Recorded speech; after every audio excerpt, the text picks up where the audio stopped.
आज 13वें भगवान की स्तुति प्रारंभ करते हैं। ज्ञानी विवेकी परमस्वरूपी, ध्यानी व्रती प्राणी हितोपदेशी, मिथ्यात्वघाती शिव सौख्य भोजी, बभूव यस्तं विमलं नमामि। ज्ञानी विवेकी परमस्वरूपी,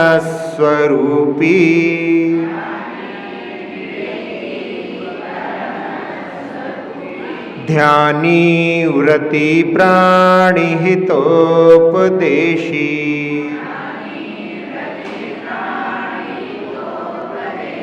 ज्ञानी विवेकी परमस्वरूपी,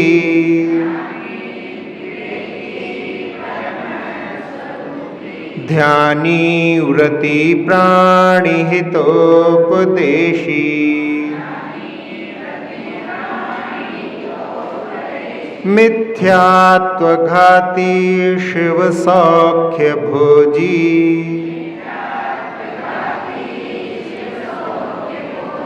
मिथ्यात्वघाती शिव सौख्य भोजी,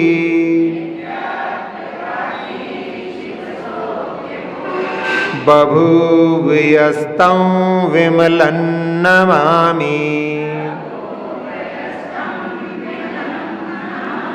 ज्ञानी विवेकी परमस्वरूपी,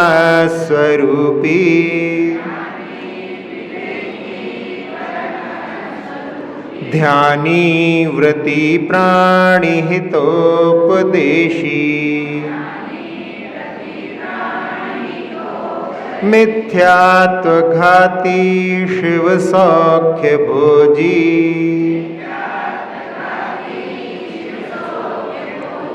बभूव यस्तं विमलं नमामि।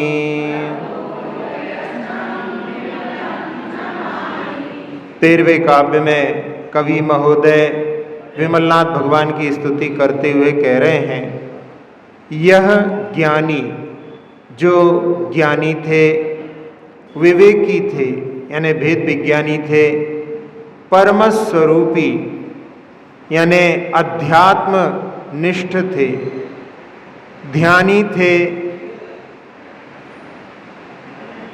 और व्रती थे, प्राणियों को हित का उपदेश देने वाले थे, मिथ्यात्व को नष्ट करने वाले थे और शिव सौख्य यानी मोक्ष सुख के भोगी थे, या हैं या हुए, बभू पहले उन्होंने प्राप्त किया।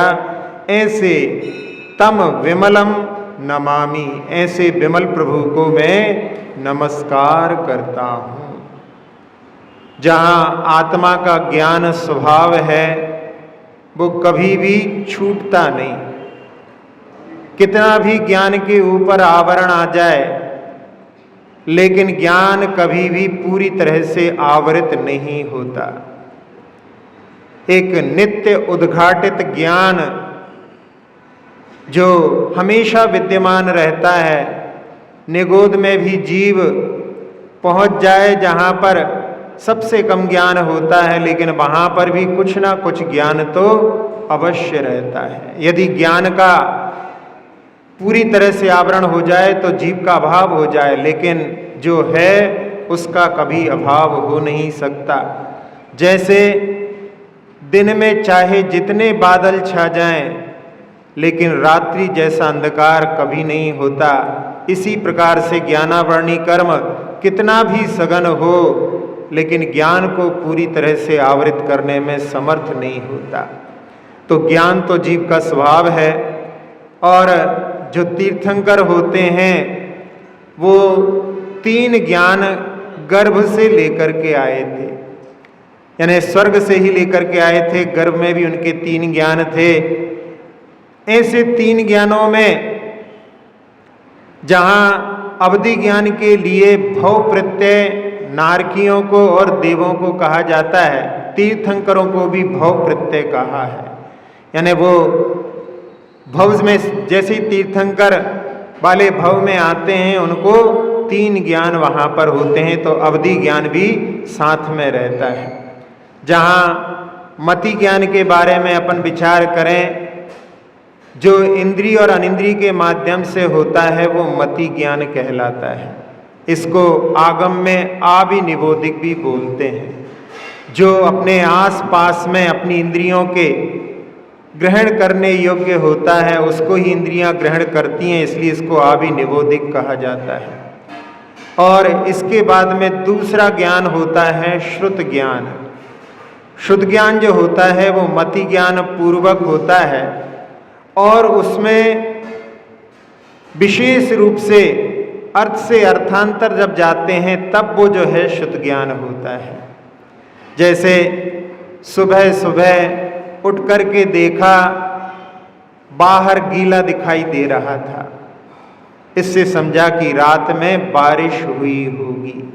सामने जो पानी दिखाई दिया वो मति ज्ञान है और उसमें अर्थांतर जब अपन गए तो ये दृष्टि जो जाती है वो शुद्ध ज्ञान के माध्यम से होती है। 2 ज्ञान तो सभी जीवों के पास रहते हैं। यदि सम्यक के साथ रहते हैं तो वो मति और शुद्ध कहलाते हैं, और मिथ्यात्व के साथ में होते हैं तो वो ही कुमति और कुशुद्ध के रूप में जाने जाते हैं। और भगवान ने तो अवधि ज्ञान भी साथ में लेकर के आए थे। जो सीमा में रूपी पदार्थों को बिना किसी बाह्य आलंबन के सीधे आत्मा से जानता है, ऐसे अवधि ज्ञान से युक्त थे। और जब उन्होंने दीक्षा धारण की और दीक्षा धारण करते ही अंतर्मूर्त में उनके लिए चौथा ज्ञान मनः पर्यय ज्ञान भी हो जाता है। और अपने छद्मस्त अवस्था को पूर्ण करने के बाद में 5वां ज्ञान केवल ज्ञान भी उनके लिए प्राप्त हो जाता है। लेकिन केवल ज्ञान जब प्राप्त होता है तो बाकी सारे ज्ञान तिरोहित हो जाते हैं। केवल ज्ञान के सामने, क्षयिक ज्ञान के सामने फिर क्षयोपशम ज्ञान की कोई आवश्यकता नहीं रहती। तो ऐसे भगवान के लिए यहाँ पर कहा कि जो ज्ञानी है, फिर कह रहे हैं विवेकी। भेद ज्ञानी को विवेकी कहा जाता है। एक प्रश्नोत्तर रत्न मालिका राजर्षि अमोघ वर्ष की है, उसमें प्रश्न किया कह पंडितः विवेकी। पंडित कौन है? जो विवेकी है, भेद ज्ञानी है, उसको जो है पंडित कहा जाता है। यानी विवेकी भेद ज्ञान से युक्त हो। परमानंद स्तोत्र में पंक्तियां आती हैं, पाषाणेषु यथा हेम दुग्ध मध्ये यथा घृतम तेल मध्ये यथा तेलं देह मध्ये तथा शिवः काष्ठ मध्ये यथा वह्नि शक्ति रूपेण तिष्ठति अयमात्मा शरीरेषु यो जानाति स पंडितः। कि जैसे स्वर्ण पाषाण में स्वर्ण रहता है और दुग्ध के मध्य में घी रहता है और तिल के मध्य में तेल रहता है, ऐसे ही अपने देह के मध्य में शिव या आत्मा, भगवान आत्मा विराजमान है। और काष्ठ जो होता है, लकड़ी के अंदर अग्नि रहती है, ये सब शक्ति रूप से वहाँ पर विद्यमान है। इसी प्रकार से अपनी आत्मा को जो शरीर के मध्य में देख लेता है वो पंडित कहलाता है, वो विवेकी कहलाता है। तो भगवान भेद ज्ञान से युक्त थे, उसके माध्यम से ही उन्होंने तीर्थंकर प्रकृति का बंद किया था। तो ऐसे भगवान के लिए विवेकी शब्द के माध्यम से यहाँ पर संबोधित किया है। जहाँ भेद विज्ञान प्रकृति के दृश्यों को देख करके आपके जो प्रयोग हैं उनमें भी भेद ज्ञान की दृष्टि प्राप्त कर लेते हैं। जहाँ सूखा नारियल होता है वो अपने कवच से जो है वहाँ पर संयोग को प्राप्त पहले था, अब उसने संयोग को छोड़ दिया। वो भेद ज्ञान का प्रतीक वहाँ पर सूखा नारियल होता है। इसी प्रकार से आप रोटी बनाते हैं, उसमें भी 2 परत हो जाती हैं, तो इस प्रकार से वहाँ पर भेद विज्ञान की दृष्टि उनके देख करके भी वहाँ पर प्राप्त की जा सकती है। इसके बाद में कहा परमस्वरूपी, भगवान अध्यात्मनिष्ठ होते हैं। जो लौकिक जगत है वो तो दृश्य जगत है, दृश्य जगत को तो सब लोग अपने चर्म चक्षुओं से देख लेते हैं, उसको देख करके कोई विशेषता प्राप्त नहीं होती। जो अदृश्य जगत को, अध्यात्म को, क्योंकि अध्यात्म जो होता है वो आत्मा के निकट होता है, आत्मा के अंदर की बातों को प्रकट करने वाला होता है, तो भगवान परम स्वरूपी थे। आचार्य पूज्यपाद महाराज ने यन्मया दृश्यते रूपम तन्न जानाति सर्वथा, जो कुछ मैं देखता हूँ वो सारा जड़ दिखाई देता है, वो कुछ जानने में समर्थ नहीं है। और जानन न दृश्यते रूपम, जो जानता है वो दिखलाई नहीं देता। ततः केन ब्रवीम्य हम, फिर मैं किससे बात करूं। ऐसे अध्यात्मनिष्ठ होकर के अपनी आत्मा में, जब भगवान ने दीक्षा ली, दीक्षा लेने के बाद में जब तक पूर्ण ज्ञान नहीं होता तब तक वो मौन धारण करके रहते हैं। तो अध्यात्म का जहाँ पर आलम्बन होता है वहाँ पर दूसरों से बात करने में भी कष्ट होता है। तो ऐसी जो है अध्यात्मनिष्ठ उनकी वृत्ति थी। जहाँ कई बार कुछ लोगों ने अपने जीवन में भेद विज्ञान को समझा, उनके जीवन की कुछ घटनाओं से भी। विनोबा भावे बचपन से ही अध्यात्म दृष्टि वाले थे। एक बार उन्होंने अपने मित्रों से कहा कि मुझे छुओ, और वो सब लोग उनको पकड़ने के लिए, छूने के लिए दौड़ने लगे। थोड़ी देर में उनको पकड़ लिया। किसी ने उनकी पीठ को छुआ, किसी ने उनके सिर को छुआ, किसी ने हाथ को, किसी ने पैर को।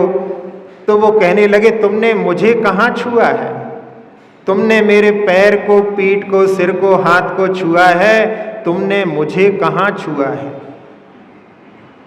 उस मैं को तो केवल मैं ही छू सकता हूँ और कोई छूने में समर्थ नहीं है। तो वो जो मैं है वो आत्म तत्व है। ऐसा भेद ज्ञान उनके यहाँ पर, उनके जीवन में था, और इसीलिए उन्होंने आगे चल करके बाद में जो है सल्लेखना को भी धारण किया। इंदिरा गांधी गई थी उनके पास में कि ये जो है ठीक नहीं है, आप तो भोजन शुरू करो। तो उन्होंने कहा अब मेरे और महावीर के बीच में कोई नहीं आ सकता।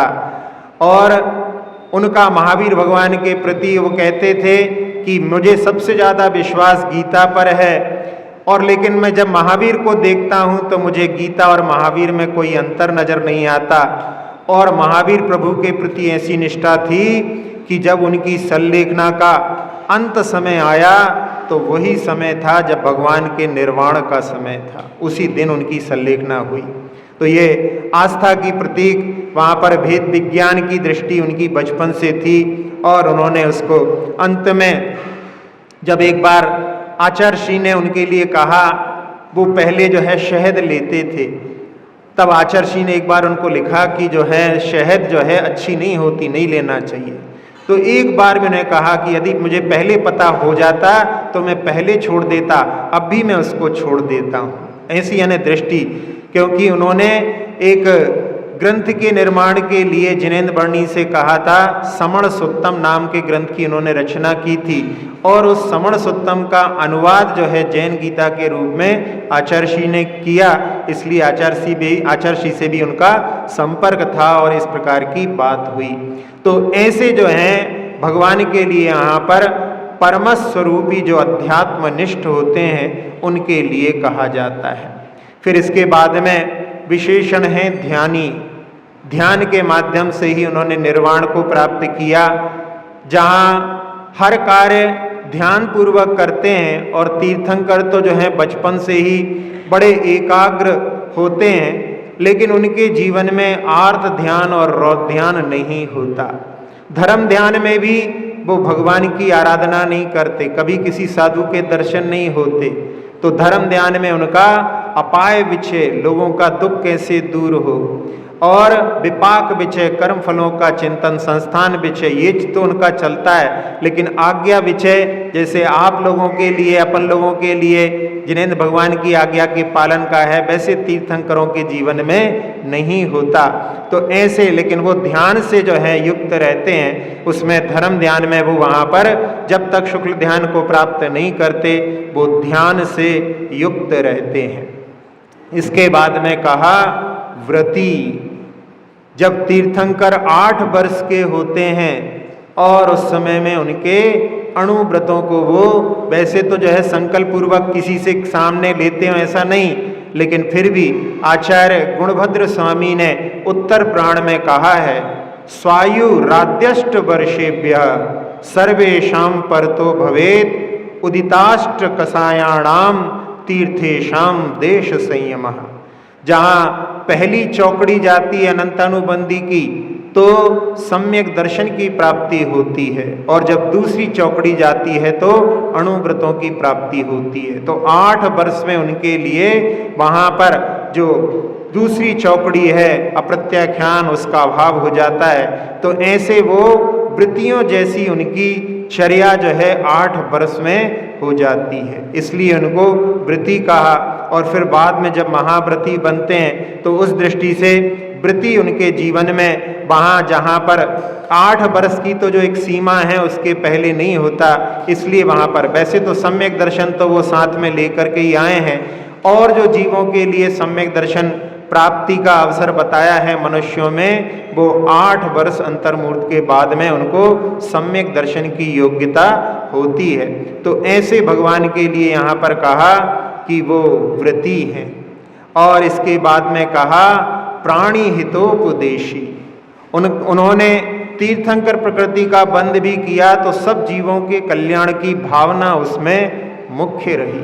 सारे संसार के दुखी प्राणियों के कल्याण की भावना जिनके हृदय में रहती है, इसलिए भगवान के लिए उन्होंने पूर्व भव में भी इस प्रकार के कार्य किए हैं, जहाँ पर आदिनाथ भगवान के जब पूर्व भव का वर्णन अपन देखते हैं तो उसमें जब वो एक केवली के दर्शन करने के लिए जाते हैं और उस समय में उनसे पूछते हैं कि हमारे पूर्व भव में 3 मंत्री थे, एक मंत्री तो आप भगवान के रूप में हैं, और नहीं 4 मंत्री थे, एक तो जो है आप भगवान के रूप में हैं, 3 और थे, वो कहाँ पर हैं?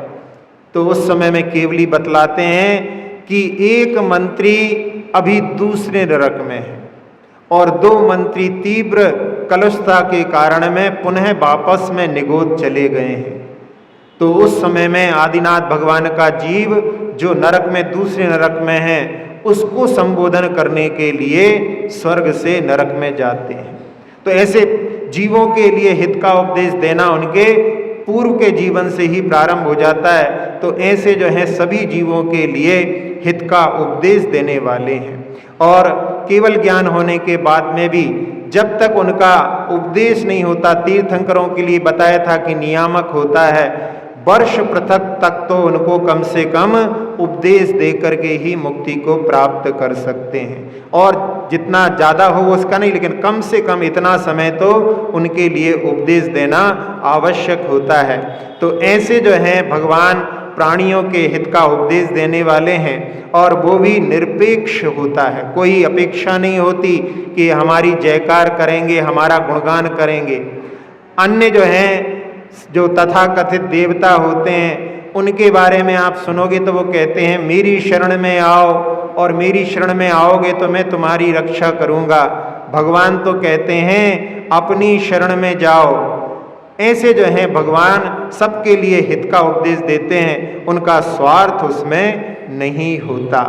इसके बाद में मिथ्यात्व घाती, जो सभी मिथ्या धारणाओं को नष्ट करने वाले हैं, उनको देख करके बहुत सारे लोगों के लिए सम्यक दर्शन हो जाता है। जैसा पूज्यपाद स्वामी ने कहा, अवाग विसर्गम, यानी बिना बोले ही मोक्ष मार्गम निरूपयंतम, यानी बिना बोले ही जब तक वो छद्मस्त अवस्था में रहते, मुनि अवस्था में, बिना बोले ही उनको देख करके बहुत सारे जीव जो हैं मिथ्यात्व से रहित हो जाते हैं। तो स्वयं जिन्होंने मिथ्यात्व को नष्ट किया है और जिनके दर्शन भी मिथ्यात्व को नष्ट करने वाले हैं, ऐसे भगवान के लिए यहाँ पर मिथ्यात्व घाती कहा।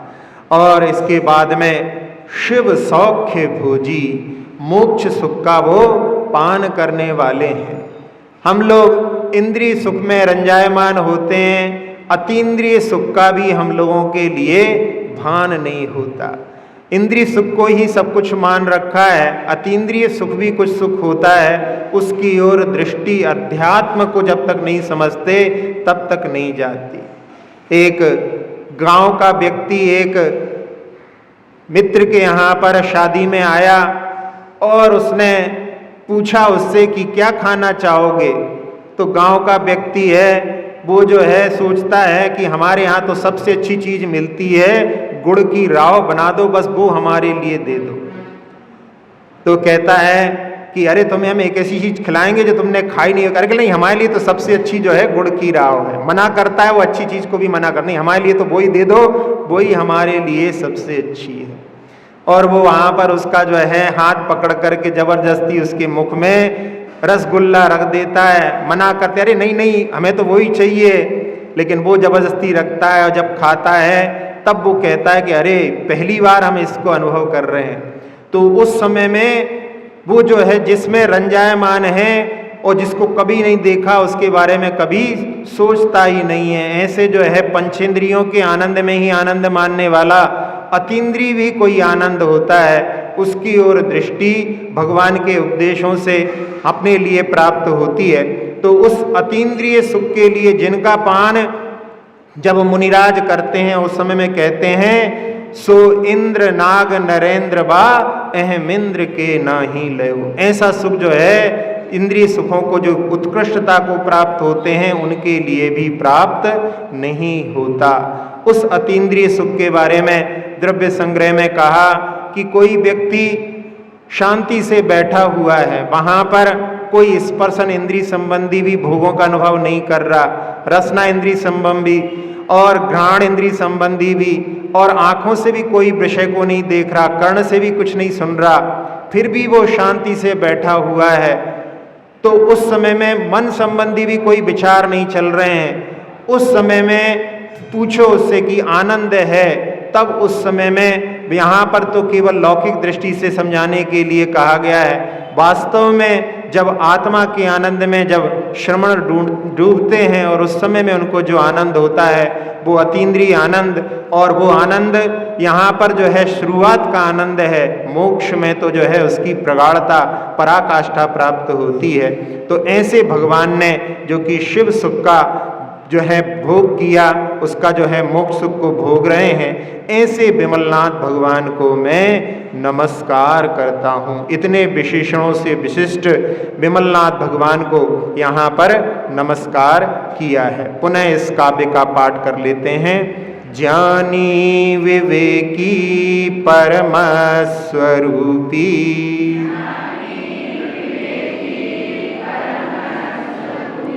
ध्यानी व्रति प्राणि हितोपदेशी,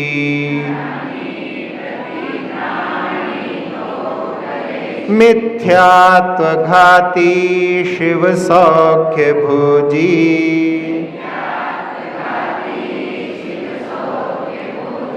बभूव यस्तं विमलं नमामि।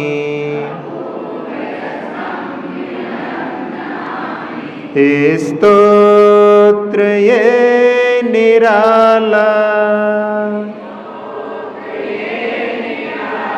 सब दुख को हरने वाला, 24 जिनका स्तन, जिन राज गुण की माला, स्तोत्र ये निराला, त्रय ज्ञान धारी दीक्षित होकर के चौथा पाया, कर ध्यान पांचवा भी, मुक्ति का पथ बताया। शिव सुख रमे विमल जिन, नत गाऊं गीत माला। 24 जिनका स्तन, जिन राज गुण की माला। स्तोत्र ये निराला। चलिए अब 13वें भगवान की 13 प्रश्नों की माला पढ़ते हैं। नाम पूर्व भव स्वर्ग कौन सा, क्या है मात पिता का नाम। नगर चिन्ह और नाम तीर्थंकर, क्यों थामी वैराग्य लगाम। कौन है दाता प्रथम पारणा, कितना है छदमस्त का काल। मुख्य गणियत कितने गणधर, कहाँ मिली निर्वाण की माँ। 13वें भगवान के पूर्व में क्या नाम था? पद्मसेन राजा ने दीक्षा धारण करके और 16 कर्ण भावनाएं भाग करके तीर्थंकर प्रकृति को बांधा था। और सल्लेखना करके वो कौन से स्वर्ग गए? सहस्रार। कई लोग सहस्त्रार बोलते हैं, ता नहीं है वहां पे, सहस्रार। इसी प्रकार से सहस्र होता है, सहस्त्र नहीं होता। अब वो चलता रहता है, सहस्त्र नाम, सहस्त्र नाम, सहस्त्र नहीं, सहस्र नाम। हाँ, सहस्रार स्वर्ग में वो उत्पन्न हुए। अब वहां से जब च्युत हुए तो फिर उनके माता पिता का क्या नाम था? कृतवर्मा उनके पिता का नाम था और माता का नाम जय श्यामा। ठीक है, फिर कौन सी नगरी में आए थे? कंपिला जी, उत्तर प्रदेश में है, कंपिला जी में उनका जन्म हुआ। और उनका चिन्ह क्या है? सूकर उनका चिन्ह है। और किस कारण से उनको वैराग्य हुआ? हाँ, ओस विलय को देख करके उनके मन में परिवर्तनशीलता पर दृष्टि गई और उन्होंने दीक्षा को धारण किया। और उपवास के साथ में, बेला के साथ में, तेला के साथ में दीक्षा लेते हैं। तो उस समय में आदिनाथ भगवान ने 6 महीने का उपवास लिया था। बाकी जब तीर्थंकरों का बेला तेला का वर्णन आता है। और उसके बाद में पारणा करने के लिए निकले, तब प्रथम दाता कौन थे? जय कुमार राजा के यहाँ पर उनके आहार हुए। और फिर उन्होंने तपस्या की, जिसमें मौन होकर के तपस्या करते हैं। तो वो छद्मस्त का काल मुनि अवस्था का कितना रहा? मात्र 3 वर्ष में उन्होंने कैवल्य को प्राप्त कर लिया। उनके समो शरण में कितने गणधर थे? 55 गणधर थे। और उसमें मुख्य गणधर मंदर नाम के उनके मुख्य गणधर थे। एक मंदर मेरु पुराण भी आता है। उस मंदर मेरु पुराण में उनके इन्हीं गणधरों की जो है वर्णन आता है। उनके भव में भी जैसा पार्श्वनाथ भगवान के भवों में वहाँ पर बैर की परंपरा का वर्णन है, ऐसे इनके विमलनाथ भगवान के जो गणधर हैं उनके जीवन में भी वहाँ पर बैरी के द्वारा इस प्रकार से कई भवों में उपसर्ग का वर्णन आता है। तो वो मंदर मेरु, यानी मंदर मुख्य हैं, मेरु ऐसे 2 जो हैं गणधरों का नाम इसमें दिया हुआ है। और फिर उन्होंने जो 1 महीने पहले समोषण को छोड़ करके कौन से कूट पर जाकर के विराजे? सुबीर कूट पर उन्होंने वहाँ पर योग का निरोध करके और अपने जो नौकर्म, भाव कर्म, द्रव्य कर्म को नष्ट करके मुक्ति को प्राप्त किया।